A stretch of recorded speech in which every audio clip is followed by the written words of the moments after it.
ऐसा है कि एक हमारे जो साथी हैं, एक विजय बुरेवार जो यहाँ सुपरिटेंडेंट के पद के ऊपर कार्यरत है, उन्हें विभाग ने, हमारा जो कमिश्नर है, उन्होंने उनको टर्मिनेट कर दिया। तो ये जो टर्मिनेशन का जो मुख्य कारण है, ये 2003 के दरमियान रायपुर कमिश्नरेट में पदस्थ थे। तो वहाँ पर भाटापारा पॉलिटिक्स करके एक जो यूनिट है, वहाँ एक यूयू फ्रॉड हुआ था। तो उस यूनिट में इनका पोस्टिंग होने की वजह से इन्हें टर्मिनेट किया गया। तो लेकिन जो टर्मिनेशन के पहले जो ये थे विजय बिरवार थे, वहाँ यहाँ चंद्रपुर में एज ए स्टेनो के पद के ऊपर कार्यरत थे। यहाँ से उनका ट्रांसफ़र हुआ रायपुर में, और रायपुर में वहाँ उनका पहला ही पोस्टिंग था। तो उन्होंने ऐसा कोई भी काम नहीं किया जिसके लिए उन्हें पनिश किया जाना चाहिए। उन्होंने वही काम किया जो उनके वरिष्ठ अधिकारियों ने उन्हें बताया, और ना ही उन्हें इंस्पेक्टर ज्वाइन करने के पहले कोई ट्रेनिंग दी गई और कुछ भी नहीं किया गया, और उन्होंने कोई भी गैरकानूनी काम नहीं किया है।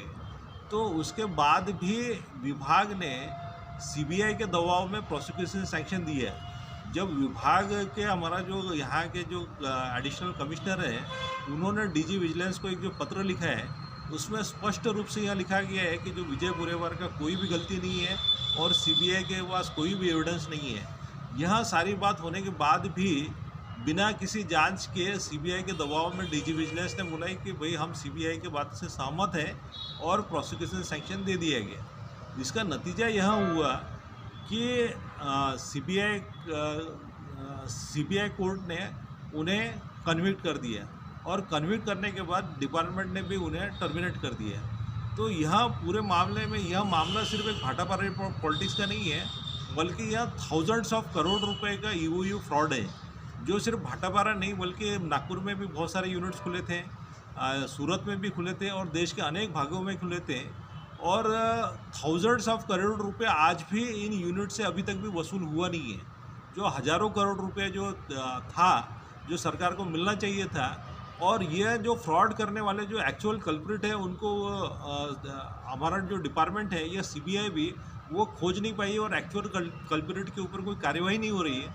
और जो निर्दोष अधिकारी है, उसे सीबीआई कोर्ट ने भी कन्विक्ट कर दिया, और डिपार्टमेंट ने भी उसको टर्मिनेट कर दिया।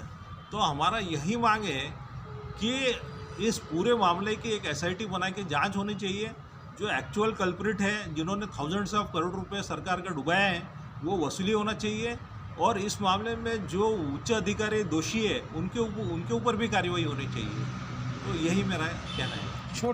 बिल्कुल, और टर्मिनेट को तत्काल वापस किया जाना चाहिए, और उसका पूरा कैरियर देखा जाना चाहिए। जो उसका पूरा 30 साल का अगर कैरियर देखेंगे तो बेदाग कैरियर है, लेकिन इस पूरे बेदाग कैरियर को न देखते हुए उसको रिवॉर्ड भी मिला है, उसका पूरा सीआर अच्छा है, सारा कुछ अच्छा होते हुए भी एक जिस मामले में उसका कोई गलती है ही नहीं है, ना यहाँ कोई पैसे का लेन देन है, ना कोई पैसा मांगा गया है, ना दिया गया है, ना ही कोई उसकी भूमिका है, उसके बाद भी उस अधिकारी को टर्मिनेट कर दिया गया है। यह बहुत ही अन्यायपूर्ण है। अगर इस तरीके की घटनाएं हो गई तो पूरे विभाग में हमारा जो इंस्पेक्टर्स है, सुपरिटेंडेंट्स है, उनका मॉरल डाउन होगा, और वहाँ सही तरीके से काम नहीं कर पाएंगे।